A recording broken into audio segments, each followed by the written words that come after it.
बिस्मिल्लाहिर्रहमानिर्रहीम। Welcome to my YouTube channel maths by sir Ataullah समीजो।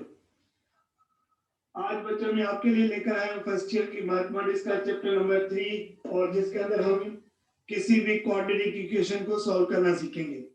सही, सबसे पहले बच्चों हम सीख रहे हैं कि क्वाड्रेटिक इक्वेशन क्या है।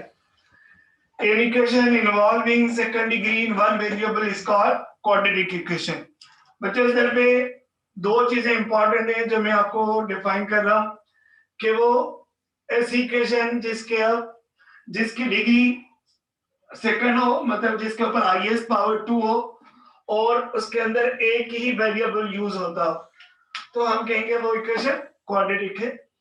The standard form of a quadratic equation is ax square plus bx plus c equals 0 where a is not equal 0। बच्चों देखिए इसके अंदर जो इम्पोर्टेंट बात है वो ये है कि वेरिएबल सेम होने चाहिए। देखिए डिग्री इसकी 2 है और वेरिएबल कौन से x है। a b c are constant where a b c are constants। ABC की जगह पे कोई भी नंबर आ सकता है, ये कांस्टेंट नंबर से, और ये आपके पास ये स्टैंडर्ड फॉर्म है किसी भी क्वाड्रेटिक इक्वेशन को चेक करने के लिए। बच्चे हम एग्जांपल को सॉल्व कर लें। Like this solve 3x square plus 7x plus 6 equal 0। बच्चों मैथ सीखने के लिए जरूरी है कि हमें कॉन्सेप्ट समझ आए। अगर हमें कॉन्सेप्ट समझ आ गया तो मैथ का हम हर प्रॉब्लम सॉल्व कर सकते हैं। तो हम किसी भी क्वाड्रेटिक इक्वेशन को तीन तरीकों से सॉल्व कर सकते हैं कि factors with the help of factorization method, with the help of completing square method और with the help of quadratic formula. आज हम जो सीख रहे हैं इस प्रॉब्लम को सॉल्व करना वो है क्वाड्रेटिक फार्मूले की मदद से। देखिए बच्चों क्वाड्रेटिक फार्मूला क्या है, हमें पता है कि हम जब इक्वेशन को सॉल्व करेंगे तो आंसर किसका आएगा बच्चों, x का। तो हम लिखेंगे x equal to minus B plus minus radical B square minus 4ac upon 2a। बच्चों ये क्वाड्रेटिक फार्मूला हमारे पास, और इस फार्मूले की रिक्वायरमेंट क्या है, इस फार्मूले की रिक्वायरमेंट है वैल्यू ऑफ एबीसी। आप देखिए इधर पे एबीसी के अलावा कुछ भी नहीं चाहिए। तो ये एबीसी की वैल्यू आएगी कहां से, ये क्वाड्रेटिक इक्वेशन से आएगी। बहुत सिंपल है बच्चों। अगर आपको एबीसी की वैल्यू चाहिए तो आप क्या करोगे, अपनी इक्वेशन को, गिवन इक्वेशन को स्टैंडर्ड फॉर्म से कंपेयर करेंगे।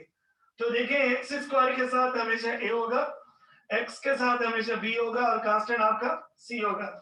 जब भी एक्स स्क्वायर आएगा तो हम समझेंगे ए की वैल्यू है, जब एक्स आए तो हम समझेंगे ये बी का वैल्यू है और जो कांस्टेंट है वो सी का वैल्यू है। क्या लिखेंगे here, a is equal to 3, b is equal to 7 and c is equal to 6। Clear. a का वैल्यू बच्चों 3 है, b का 7 है और c का वैल्यू 6। तो आप क्या करोगे, ये एबीसी की वैल्यू इस इक्वेशन में पुट करोगे।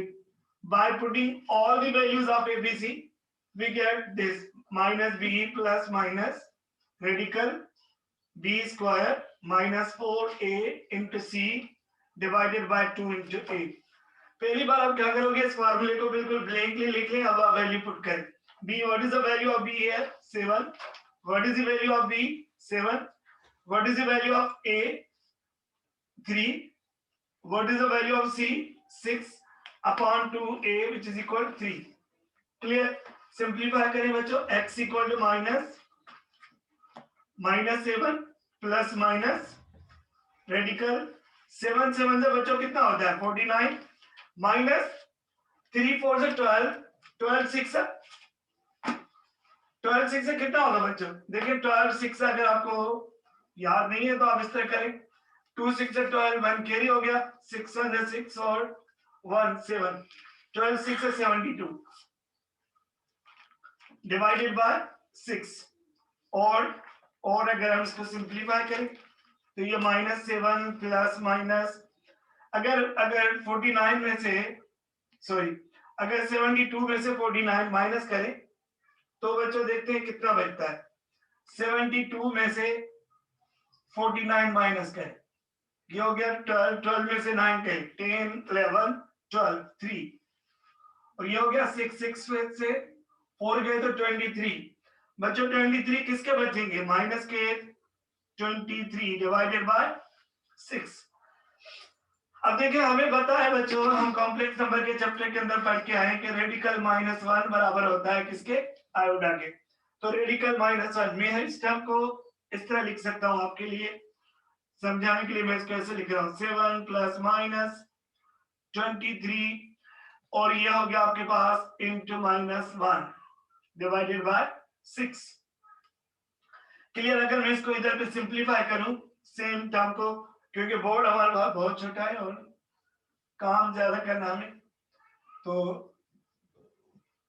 23 रेडिकल -1, देखिए बच्चों radical -1 equal iota divided by 6।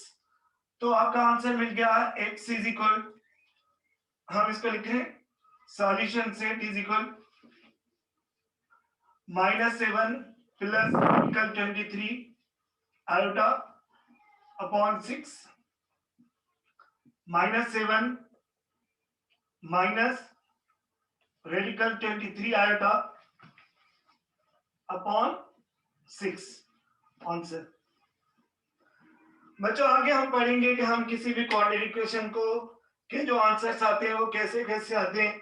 ये जो आपका आंसर मिला है ये आपका कॉम्प्लेक्स फॉर्मेट में, इमेजिनरी फॉर्मेट में, तो ये होप कि आपको बहुत फायदा होगा बच्चों। और इस पूरी टॉपिक के अंदर हम एक बार फिर थोड़ा सा रिवाइज कर देते हैं कि कोऑर्डिनेट इक्वेशन की पहचान क्या है। उसके ऊपर हाईएस्ट पावर 2 होगा और वेरिएबल सेम होंगे। और क्वाड्रेटिक फार्मूला जो है वो किसके बराबर है बच्चों, ये फार्मूला आपको मेमोराइज करना है और मैं इंशाल्लाह आपको ड्राइव भी करा दूंगा कि क्वाड्रेटिक फार्मूला कैसे बन रहा है, किसी भी कोऑर्डिनेट इक्वेशन से ये कोऑर्डिनेट फार्मूला कैसे ड्राइव करते हैं, ये नेक्स्ट लेक्चर में बताऊंगा आपको इंशाल्लाह। और इन लास्ट में आपको ये कहूंगा कि आप ये लेक्चर मेरा तमाम अपने दोस्तों के साथ शेयर करें ताकि सारे बच्चों तक ये मेरा लेक्चर पहुंचे और ये मेरा जो वर्क है उन सब के लिए, सारे बच्चों के लिए फायदेमंद साबित हो। तो मेरी रिक्वेस्ट होगी, ठीक है बच्चों, लास्ट के अंदर आपको एक रिक्वेस्ट है कि मेरे चैनल को तमाम दोस्तों के साथ शेयर करें ताकि मेरा लेक्चर जो है वो आप तक आराम से इजीली पहुंच जाए। और मेरी लेक्चर की जो एड्रेस है, वीडियो की जो एड्रेस है वो है maths by sir Ataullah Samejo. Thank you very much, take care, अल्लाह हाफिज।